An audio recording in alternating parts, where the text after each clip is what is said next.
ये बहन आज अपनी लाइफ की एक बड़ी ही अद्भुत गवाही को आपको देंगे, तो आइए हम सब इस गवाही को सुनेंगे। बहन, क्या गवाही है आपकी? सबको जानते कि मेरा नाम मनदीप है, मैं असम से हूँ और मेरे जीवन की ये गवाही है कि मैंने आज से मतलब जनवरी में किसी की फाइल लगवाई थी बाहर जाने के लिए, और वो एजेंट था कि उसके बारे में मेरे को ज़्यादा पता नहीं था। और जिसके बहन, आप ये बताएं सबसे पहले कि आप परमेश्वर में कब से हैं? मैं परमेश्वर में बचपन से हूँ। बचपन में आप परमेश्वर से हैं, और इस चर्च से आप कब आए, कब जुड़े, कब पहली बार आए? 28 जुलाई को इस चर्च से मैं पिछले ही महीने 28 तारीख को आप पहली बार इस चर्च में आए थे जी। और आपका जुड़ने का एक, हर इंसान का एक जुड़ने का एक विषय है, उसकी समस्याएं हैं। तो ये बहन के जीवन में भी एक समस्या थी। बहन, आपने बताया कि आप जो ये पोस्टर वगैरह डिजाइनिंग वगैरह का काम करते हैं और आपके जो हार्ट डिजायर थी, आप बाहर जाना चाहते थे जी। और इसी विषय में आप जनवरी महीने में अर्मेनिया गए थे जी। तो क्या हुआ वहाँ पे, क्या हुआ, कब आपने बताया कि जनवरी में आप अर्मेनिया गए, वहाँ कितने टाइम रहे, क्या वहाँ पर हुआ, उसके बाद क्या हुआ, ये सब बताएं। अर्मेनिया में जाने के बाद मेरे साथ कुछ रूममेट थे और वो बाहर भेजने का, विदेश भेजने का काम करते थे एज एजेंट, लेकिन मेरे को इसके बारे में ज़्यादा पता नहीं था। लेकिन उनकी बातों में आकर मैंने उस बात का लालच किया।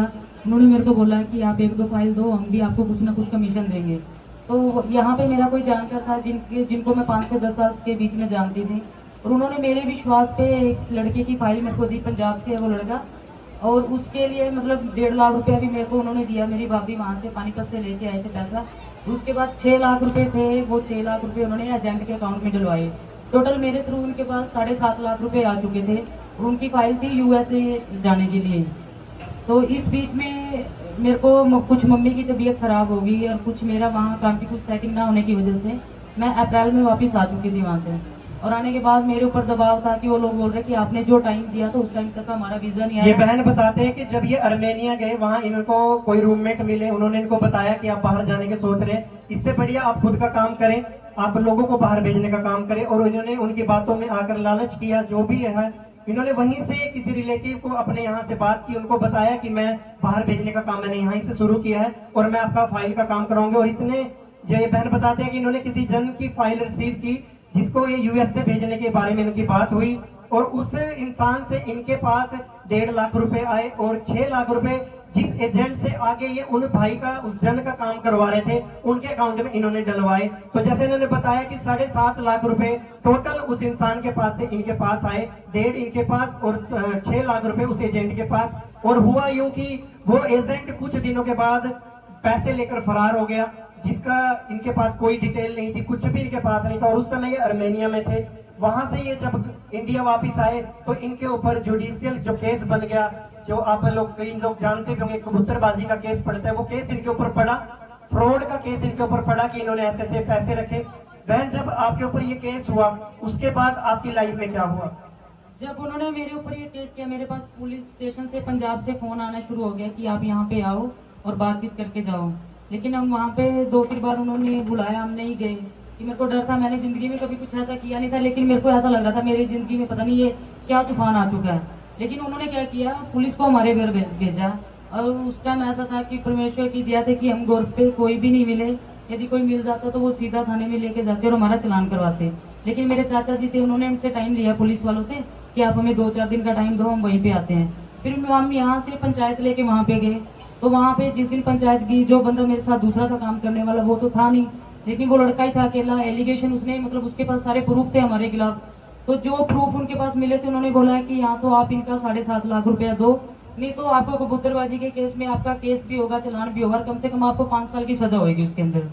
तो वहां से उन्होंने बोला कि जिनके साथ जो बंदा था इनके साथ, उनके खिलाफ भी आप कार्रवाई करो। तो पुलिस ने बोला ठीक है। हम उस पंचायत में तो वापस आ गए, लेकिन उस टाइम निराशा थी बहुत सारी जीवन में कि ये ऐसा क्या हो गया अभी हमारे लिए। लेकिन फिर दूसरी पंचायत का हमने उनसे टाइम लिया, वो बंदा वहाँ पे आया। उससे बाद जब आपके साथ ये सब हो रहा था, उन लोगों ने बोला कि सारा पैसा आपको चुकाना पड़ेगा। उस समय आपने बताया कि आपकी जो मेंटल हेल्थ थी वो बहुत ज्यादा खराब थी, आप सुसाइड के बारे में भी सोचते थे। क्योंकि जब ये बहन पहली बार 28 जुलाई को यहाँ पे पहली बार चर्च में आए थे, इनको इनके रिलेटिव ने सारा शर्मा मिनिस्ट्री के बारे में बताया, ये इस मिनिस्ट्री में आए। और जब ये पहली बार आए थे उस दिन पास्टर जी चर्च में नहीं थे, उस दिन वो चर्च में नहीं आए थे। तो इनसे जो काउंसलिंग इनकी की गई तो पता चला कि ये बहन अपने हाथ में सल्फास की गोली लेकर घूमते थे और ये सोचते थे कि अगर मैं पैसे नहीं चुका पाई तो मैं इस टैबलेट को खा लूंगी और अपनी जो जीवन को यहीं पर खत्म कर लूंगी। ये बहन ऐसा सोचते थे। बहन क्या होता था जब ऐसी सुसाइडल स्पिरिट या ऐसे अटैक होते थे, क्या क्या और चेंज घर में क्या क्या चेंज होते थे, क्या क्या आपके लाइफ में होता था? घर में ये था कि मैंने सबको मतलब मेरी प्रॉब्लम बता रखी थी, लेकिन घर वाला कोई भी मेरे साथ देने के लिए खड़ा नहीं था। उन्होंने बोला कि आपने गलती की है तो आप इसको भुगतो। तो मेरे लिए तो कोई रास्ता नहीं था, जिंदगी में कभी ऐसा कुछ काम नहीं किया मैंने। एक हल्का फुल्का डिजाइनिंग का वर्क करके कुछ अपना घर का गुजारा कर रहे थे, लेकिन 7-7.5 लाख रुपए चुकाना तो एक बहुत बड़ी अमाउंट थी हमारे लिए कि 10-20 हजार कमाने वाला बंदा एकदम तो 7.5 लेके नहीं कहीं से आ सकता। तो ये चीजें थी। मैंने मम्मी को भी बोला कि मम्मी मरने से सब कुछ हल हो जाएगा, वो कुछ केस भी नहीं करेंगे, 2-4 दिन आप लोग भी रहोगे, उसके बाद मैं क्या आपको मेरे को तो पता है आप मेरे बिना रह नहीं सकते, आप भी 2-4 दिन बाद मेरे पीछे ही आ जाओगे। तो मेरी राइट वाली पॉकेट में हमेशा सल्फास की गोली रहती थी, जिसको मैं रेगुलर सिर्फ यही था कि 25 तारीख तक मेरा टाइम है कि 25 को मेरा कुछ इंतजाम हो गया तो ठीक है, नहीं थी 25 से बाद 26 वाले दिन मैंने वो खा ले लिया। बहन मिनिस्ट्री में आने के बाद क्या हुआ? मिनिस्ट्री में आने के बाद जैसे मैंने 28 तारीख को यहाँ पे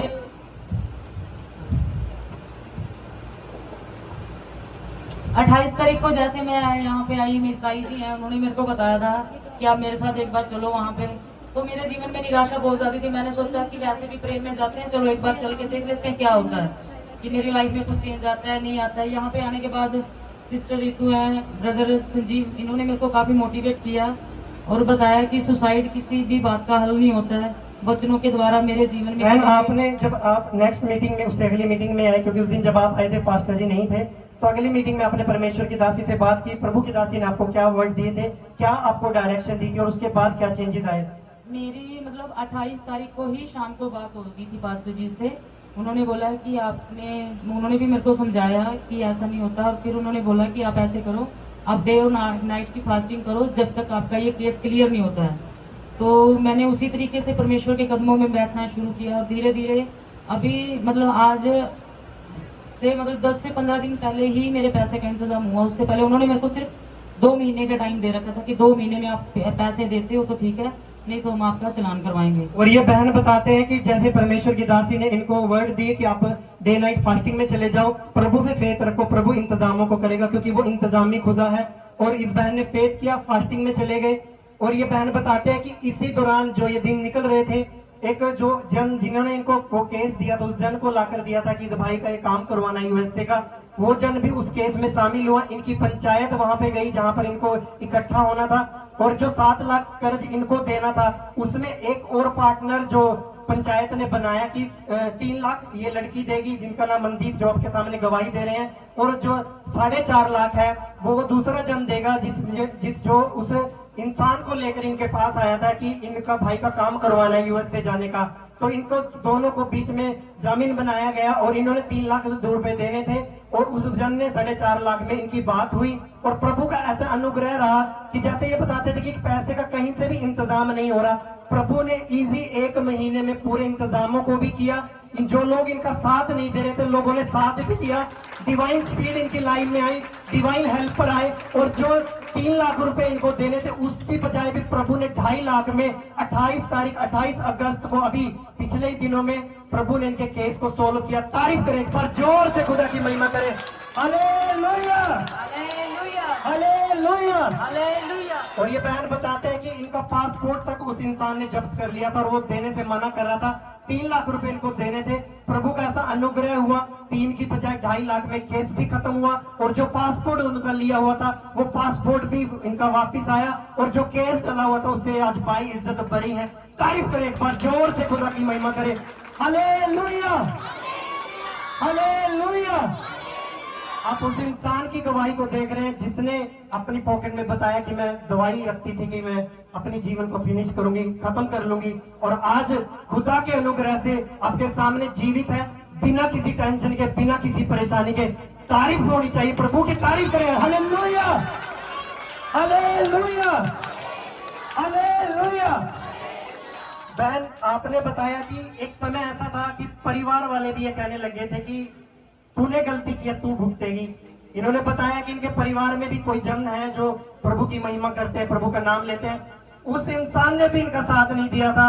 होने को तो ये होना चाहिए था कि एक परमेश्वर का जन दूसरे परमेश्वर के काम जन के काम आए, उसको हिम्मत दे, दिलासा दे, उसकी मदद करे, चाहे वो फाइनेंशियली हो, चाहे वो प्रार्थना के रूप में हो। लेकिन उन्होंने भी हाथ खड़े कर दिए थे कि तू भुगतेगी, लेकिन प्रभु का वचन कहता है कि मत डर, तेरा विश्वास कच्चा ना हो, जहां तू रहेगा, जहां तू जाएगा, तेरा यहोवा तेरे संग रहेगा। हालेलुया। और वो यहोवा यरी इंतजाम करने वाला परमेश्वर, मुहैया करने वाला खुदा है।